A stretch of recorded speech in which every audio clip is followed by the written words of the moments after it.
جن کے گھر بحال نہیں وہ گھروں کو بحال کریں حلیمی کے ساتھ. اور ہم جو خداوند کے لوگ ہیں نا، ہم جو خداوند کے لوگ ہیں، ہم ذمہ دار بن جائیں اس پورے ملک اور پوری دنیا کی بحالیت کے لیے.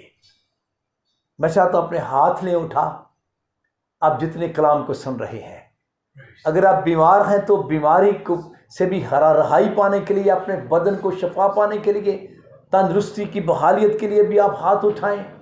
اور جو میاں بیوی آپس میں جھگڑ رہے ہیں اور اپنی آکڑ میں ایک دوسرے کا نقصان کر رہے ہیں، بچوں کا نقصان کر رہے ہیں، خاندانوں کا نقصان کر رہے ہیں، جو بھائی آپس میں جھگڑ رہے ہیں، پورے خاندان کا نقصان کر رہے ہیں، پورے معاشرے کا نقصان کر رہے ہیں، آئیے اپنے ہاتھ اٹھائیں اور مہربانی سے میرے ساتھ آج دعا کریں. ہم سب دعا میں اپنے ہاتھوں کو اٹھائیں خاکسار بن کر. پہلے خاکسار بنیں، خداوند کو کہیں خداوند میں آج اپنے آپ کو چھوٹا بناتا ہوں. میں خداوند اپنے آپ کو چھوٹا بناتا ہوں. چھوٹا بنانے کا طریقہ یہ ہوتا ہے کہ اپنے گناہوں کو چھپانا نہیں، ان کا اقرار کرنا ہے. یہ ہے طریقہ میں آپ کو بتا رہا ہوں. ہاتھ اٹھانے کے فوراً بعد اپنے اندر کی برائیوں پر غور کریں اور اقرار کریں. اپنی کمیوں کو خدا کے سامنے پہلے رکھیں. پہلے خداوند کی طرف نہ دیکھیں، پہلے اپنے اندر دیکھیں. کیونکہ کلام میں لکھا ہے جو اپنے گناہوں کو چھپاتا ہے وہ کامیاب نہ ہوگا. ہماری دعا کامیاب دعا نہیں جب تک ہم اپنے گناہوں کو چھپاتے رہیں. ہماری دعا تو ہے، کامیاب دعا نہیں. اسی سلیمان کے سے ہاتھ سے خدا نے لکھوایا ہے، جو اپنے گناہ کو چھپاتا ہے کامیاب نہ ہوگا. آپ کی دعائیں کامیاب نہیں، آپ کی عبادتیں ناکام عبادتیں ہیں. لیکن اگر کوئی ان گناہوں کا اقرار کر کے ان کو ترک کرے تو پھر اس پر رحمت ہوگی. تو جا خدا آپ پر رحمت کرے گا، آپ کے بچوں پر، آپ کے خاندان پر، اور آپ کے ملک اور آپ کے شہر پر.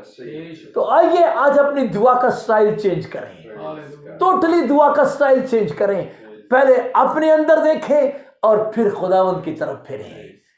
خدا پاک میں تیرا شکر ادا کرتا ہوں، تو نے ہمیں صحیح طریقہ سکھایا ہے، بحالیت کا صحیح طریقہ تو نے سکھا دیا ہے. اے خداوند میرے خدا، میں منت کرتا ہوں شوہر بیوی کو بحال کرے، بیوی شوہر کو بحال کرے، اور وہ ان کی تقصیریں ان کے ذمہ نہ لگائے. اے خداوند میں منت کرتا ہوں جو طریقہ تو نے سکھا دیا بحالیت کا، اسی طرح خداوند میاں بیوی، بھائی بہنیں، خاندان، پڑوسی ایک دوسرے کو بحال کریں، ان کی تقصیریں ان کے ذمہ نہ لگائیں. اور اے خداوند میرے خدا، جس طرح آج ہم نے سیکھ لیا ہے کہ تو نے تو خود کہا ہے کہ میں ملک کو بحال کروں گا.